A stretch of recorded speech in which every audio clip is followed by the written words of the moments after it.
देखो बच्चों, आज की क्लास स्टार्ट करते हैं, ठीक है। आपका केमिस्ट्री का चैप्टर नंबर चौथा जो हम पढ़ रहे थे, सही है।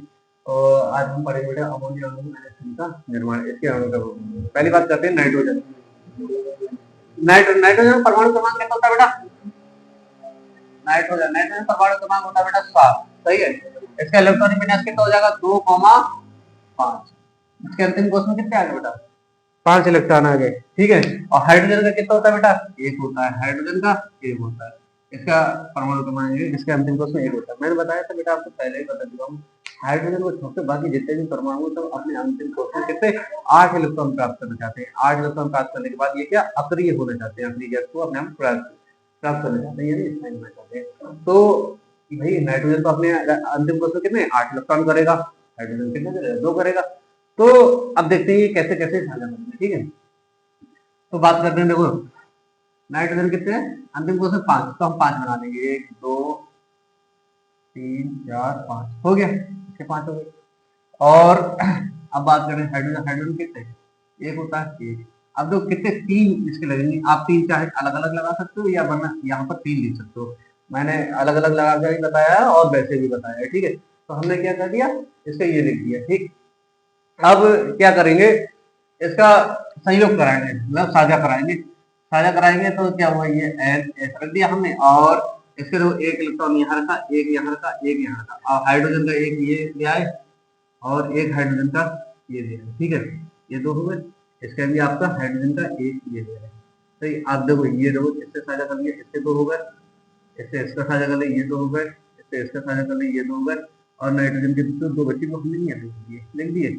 अब देखो इसके दो हो गए, ये संतुष्ट हो गए। इसके दो हो गए, ये भी संतुष्ट हो गया। इसके दो हो गए, इसके तो ये संतुष्ट हो गया। अब बचे बेटा नाइट्रोजन। नाइट्रोजन का बेटा कितना करना चाहेगा अपने यहाँ अंतिम क्वेश्चन में? 8 इलेक्ट्रॉन करना चाहेगा। कितना करना चाहेगा? 8। तो इसमें देखेंगे ये कहेगा लाओ भाई अपने एक एक मुझे दो। ये ऐसा लेके आएगा दो, ये दो। अब गिनो इसको, 1 2 3 4 5 6 7 8, 8 हो गए, ठीक है। यह इसके अंतिम क्वेश्चन 8 हो गए। ये भी आपका क्या होगा, अमोनिया का अणु बन गया। क्या बन गया? अणु। इसका अमोनिया का बना है, ये अमोनिया का अणु बना है, ठीक है। अब इसके देखो बॉन्ड, देखो सबने क्या करा, एक एक इलेक्ट्रॉन से साझा किया। सबने क्या करा, एक एक इलेक्ट्रॉन से साझा किया। तो इसमें देखेंगे एक एक इलेक्ट्रॉन लगाएंगे या करके, यानी ये सिंगल बॉन्ड लगाया एन, एक इधर एच हो गया, एक इधर एच हो गया, एक इधर एच हो गया। हमने क्या करा, सिंगल बॉन्ड से क्या करा, इसका साझा करा, एक एक बॉन्ड से हो गया, यानी आपके ये बन गया, ठीक है। दूसरा इसका ये देखो अणु है बेटा, ये भी अमोनिया का क्या अणु है, या ये बना अणु NH, ये भी आपका क्या अमोनिया का अणु है, ठीक है। ये क्या थे, नाइट्रोजन का परमाणु था, सही है। ये नाइट्रोजन परमाणु था, ये हाइड्रोजन का परमाणु था, सही। हाइड्रोजन का 3 हाइड्रोजन के परमाणु है, ये 3 हाइड्रोजन के परमाणु है, ठीक है। ये बात याद रखना, ये हाइड्रोजन के कितने 3 परमाणु है, ठीक। अब बात करेंगे बेटा हम किसकी, इसका ये अणु बन गया। अब बात करेंगे मेथेन की। मेथेन, मेथेन अणु CH4 का निर्माण, ठीक है। CH4 का निर्माण, इसका निर्माण देखते हैं कैसे होता है। देखो कार्बन का परमाणु क्रमांक कितना होता है बेटा? 6 होता है। तो हमने क्या लिख दिया 6, C6, ये हो गया C6। तो इसका इलेक्ट्रॉनिक विन्यास करते हैं कितना आएगा बेटा? 2,4, 2,4 आया। और हाइड्रोजन का कितना होता है? 1 होता है। हाइड्रोजन का आपको कितना होता है? 1। इसके अंतिम क्वेश्चन में बेटा हाइड्रोजन जो है, अपने अंतिम क्वेश्चन दो करना चाहता है, मैंने पहले ही बता चुका हूँ। हाइड्रोजन को छोड़कर बाकी सभी जितने भी आपके परमाणु हैं सब कितने 8 इलेक्ट्रॉन करना चाहते हैं, ठीक है। मैं बार बार ये बात बता रहा हूँ, याद रखना।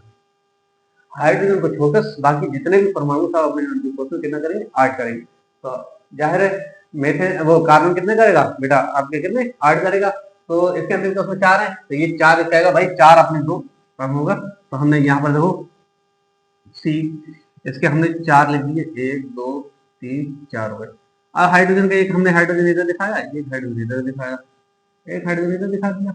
ये इस रूप से दिखा सकते थे, मैंने ये दिखाया, इस रूप से दिखा सकते आप, इस रूप से दिखा सकते थे, ठीक है। इसके भी दो हैं, इसके भी दो हैं, इसके भी एक है, वो इसके भी एक है, इसके भी एक है, इसके भी एक है, इसके कितने चार है। आइए क्या करेंगे, एक दूसरे से साझा करेंगे, जल्दी आ जाओ साझा कर लेते हैं, इसलिए हिस्से बंटवारी कर लेते हैं और सब क्या अपने आप का घर सबका बता लेते हैं, ठीक है। तो ये एक एक से करेंगे, ठीक है। तो अब हम इससे क्या करेंगे, साझा कराएंगे, तो ये देखो साझा करा दिया इसमें, इसी लिखा, इसका एक एक इधर, एक इधर, एक इधर, हाइड्रोजन का एक इधर, ये आ गया, हाइड्रोजन का एक इधर, ये आ गया, हाइड्रोजन का एक इधर, ये आ गया, हाइड्रोजन का एक इधर, ये आ गया। अब ये इसके दो, दो हो गए, इसके दो, दो हो गए, ठीक है, दो हो गए, इसके देखो दो हो गए, इसके भी आपके दो हो गए, ठीक है। अब देखो हाइड्रोजन जो है वो संतुष्ट हो गया, हाइड्रोजन क्या हो गया, संतुष्ट हो गया, ठीक है। अब भाई कार्बन को भी संतुष्ट होना पड़ेगा, कार्बन कहेगा भाई मुझे तो 8 करनी है अपने पूरे, तो ये भी ऐसे खाली थोड़ी बैठ जाएगा, तो यहाँ से ये क्या हो गया, ये ऐसे ऐसे हो जाएगा, ठीक है, इससे क्या हो जाएगा, 8 हो गया, ठीक। तो देखो इन दोनों ने क्या करा, एक एक बॉन्ड का क्या करा, साझा कराया, मतलब एक एक इलेक्ट्रॉन से क्या साझा कराते हैं, इसमें क्या बनेगा बेटा, एकल सहसंयोजक आवरण बनेगा, कितना बनेगा, एकल सहसंयोजक आवरण बनेगा, या ये हो जाएगा सी, एक दो तीन चार, ये हो गया आपका देखो एकल सहसंयोजक आवरण बन गया, ठीक है, सिंगल बॉन्ड बन गया, ठीक, ये हो गया। ये या फिर इस रूप में लिख देंगे CH4, ये भी बेटा आपका अणु है, किसका, मीथेन का अणु है, ये भी अणु है, किसका बेटा, अणु किसका, मीथेन का, किसका, मीथेन का, ठीक है। ये भी आपका क्या, मीथेन का अणु है, ये भी आपका मीथेन का क्या अणु है, मीथेन का अणु, ये हो गया मीथेन का अणु हो गया, ठीक। ये देखो ये आपके क्या हाइड्रोजन का परमाणु था, ये हाइड्रोजन का परमाणु था, ये भी हाइड्रोजन का परमाणु था, ये भी हाइड्रोजन का परमाणु था, ये क्या कार्बन का परमाणु था, सही है। इनके अंतिम कोष वाले हमने इलेक्ट्रॉन दिखाए हैं, सब नहीं दिखाए, केवल अंतिम कोष वाले दिखाए, ठीक है, केवल अंतिम कोष वाले दिखाए। तो ये आपके देखो मीथेन का अणु बन गया, हमें मीथेन अणु का निर्माण करना तो हो गया। ये आपकी संरचना बेटा आपके दो दो नंबर की पूछता है, ज्यादा की नहीं पूछता, कभी कभी चित्र पूछ देता है और ये बताता है ये किसका नाम है, तो आपको इसको बताना पड़ेगा, ठीक है। अब बात करते हैं हम बेटा हीरे की, हीरा क्या, सही है।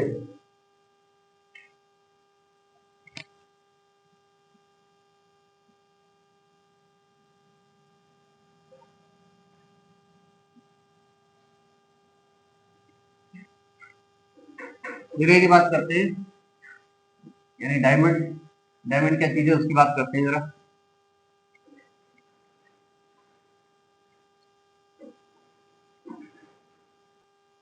ठीक है, हीरे की बात करते हैं, हीरे क्या, सबसे पहले इसके गुण की बात करेंगे, गुण, गुण देखो हर चीज के गुण होते हैं, किसी हर व्यक्ति के गुण होते हैं, ये तो फिर भी आपके कार्बन का तत्व है, सही है, इसके भी गुण होंगे, तो हर चीज के गुण होते हैं अलग अलग, आप जब चाहे आप साइकिल ले लो, कोई चीज ले लो, आपके हर व्यक्ति के गुण होते हैं, हर वस्तु के गुण होते हैं, तो इसके भी गुण होंगे। सबसे पहले बात, ये कार्बन का रूप होता है, और ये क्या है, पारदर्शी होता है, ये क्या होता है, पारदर्शी, पारदर्शी और चमकीला होता है, और ये सबसे कठोर वस्तु है,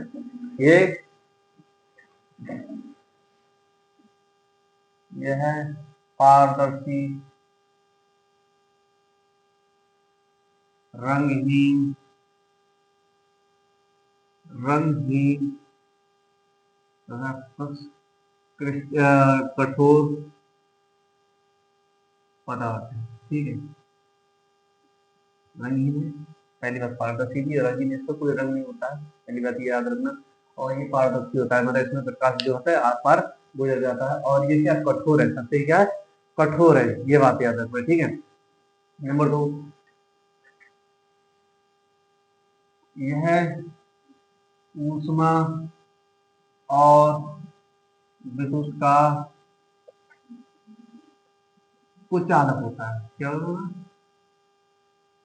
कुचालक होता है, मतलब कुचालक मतलब ये चीज इसमें से नहीं गुजरेगी, चाहे आप विद्युत करंट इसमें लगाओ कोई फर्क नहीं पड़ेगा, ये ना, और इसमें ऊष्मा, ऊष्मा का भी आप इसमें कुछ लगाओ, और ये ऊष्मा लगाओगे आप कितने आप इसको गर्म करोगे, गर्म नहीं पड़ेगा, ठीक है। तो ये क्या, इसका क्या है, कुचालक है, ठीक है। ये बात करते हैं बेटा, ये निष्क्रिय है, तीसरा पॉइंट है, यह निष्क्रिय होता है, निष्क्रिय, निष्क्रिय होता है, सही है। सभी सभी प्रकार के विलायकों में, सभी प्रकार के विलायकों में आघुलनशील होता है। मतलब आप चाहे इसको किसी भी पदार्थ में डाल दो, किसी भी पदार्थ के विलायक में डाल दो और आप सोचे इसको घोल ले, इसको घुमाते रहे, लेकिन ये क्या है, घुलेगा ही नहीं। ठीक है, आप इसको घोल नहीं सकते किसी, ये क्या है, आघुलनशील है। ठीक है, चौथा पॉइंट की बात करते हैं बेटा। इसका चौथा पॉइंट ये है बेटा, आप इसको जलाओगे तो पहली बात तो ये बहुत उच्च ताप पर जलेगा, सही है, सबसे उच्च ताप पर जलेगा और ये लाल तक होकर उच्च ताप पर ऑक्सीजन ऑक्सीजन की उपस्थिति में जलता है और कार्बन डाइऑक्साइड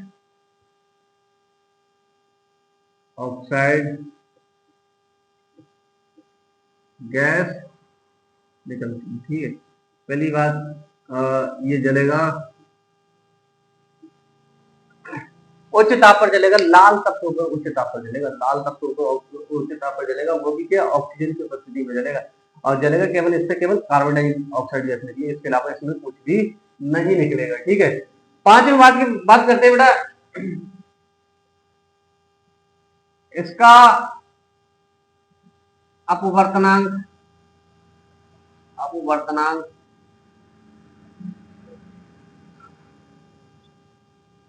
अधिकतम होता है।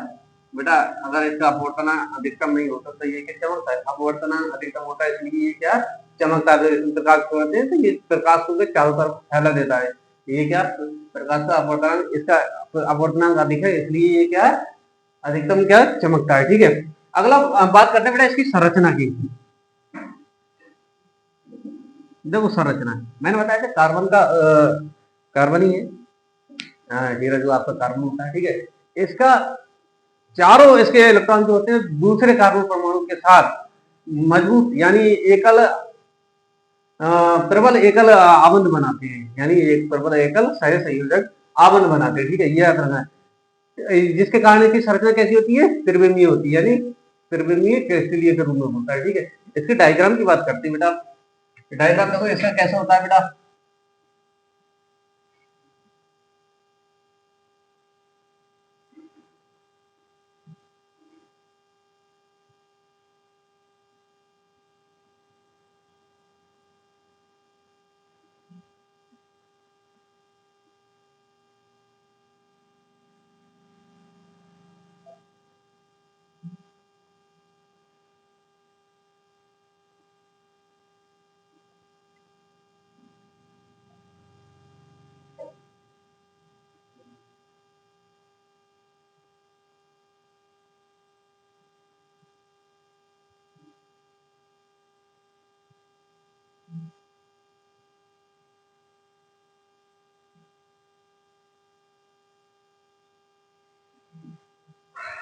कुछ इस प्रकार की इसकी संरचना होती है बेटा।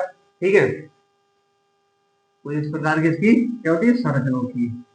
ये एक कार्बन परमाणु दूसरे कार्बन परमाणु के साथ चार इलेक्ट्रॉन मजबूत बनाता है। ठीक है, मजबूत बंध बनाता है, जिसके कारण इसकी संरचना बहुत क्रिस्टलीय होती है, त्रिविमीय क्रिस्टलीय होती है, जिसके कारण ये सबसे कठोर वो होता है। ठीक, सबसे कठोर होता है। अब बात करते हैं इसके बेटा उपयोग की, ये उपयोग कहाँ कहाँ होता है, उपयोग तो सबसे पहली बात इसका उपयोग की बात करें, इसका उपयोग जो होगा बेटा कठोर वस्तु काटने के लिए औजारों के रूप में होता है, औजार बनाए जाते हैं इसके, जो कठोर वस्तु वो क्या करते हैं, काटते हैं। नंबर एक का उपयोग यही है, सही कठोर वस्तु। दूसरी बात आप देखते हैं छेद करने वाली जो मशीन होती है, जो मजबूत पैटर्न वगैरह हो, तो इसी की धातु का ड्रिल मशीन बनाई जाती है और क्या होती है, छेद वगैरह करती है। ठीक है, छेद वगैरह करती है। फिर इसकी बात करते हैं बेटा, आपके जो डॉक्टर वगैरह होते हैं वो मोतियम आंखों से निकालते हैं, तो वो इसी से निकालते हैं। इसका औजार होता है रासायनिक रूप से जिसका प्रयोग करते हैं और मोतियम निकालने के सहायक काम करते हैं, ताकि ये काम ये सबसे कठोर होती है, फिर नुकीली उससे संरचना होती है, आराम से इसको उठा लेता है मोतियम को। ठीक है, और बात करते हैं एक जो कामा सबसे इम्पोर्टेंट है जिसके कारण ये महंगा बिकता है, आभूषण बनाने को, सही है। तो जैसे सोने वो आपकी होती है हीरे की रिंग वगैरह जो होती है वो इसी की बनती है, मतलब डायमंड रिंग, सही है, डायमंड हार होता है, डायमंड ये होता है, सब इसी का होता है, ठीक है। तो इसका उपयोग क्या आभूषण बनाने में होता है, जो सबसे ज्यादा इंपॉर्टेंट है आपके लिए, क्या सभी के लिए होता है सबसे ज्यादा इम्पोर्टेंट, जिसके कारण इसकी महंगा, दुनिया में सबसे महंगा पदार्थ भी यही है। हीरा, हीरा से ज्यादा महंगा पदार्थ भी नहीं है और इससे ज्यादा कठोर वस्तु भी नहीं है कोई। ये दो चीज इसकी प्रॉपर्टी जो है वो सबसे अहम है बेटा, ठीक है। तो हमें पता है चल गया होगा बच्चों के, आपको ये हीरे की संरचना के बारे में भी पूरा पता चल गया होगा। अब हमें मीथेन की संरचना बताया था, अमोनिया के निर्माण में बताया था आपको, ये क्या सब पता चल गया होगा। इसमें आप हमें उम्मीद है कोई भी दिक्कत नहीं रही होगी। तो आपकी क्लास बेटा यहीं पर हम आज की क्या है जो कंप्लीट करते हैं, ठीक है।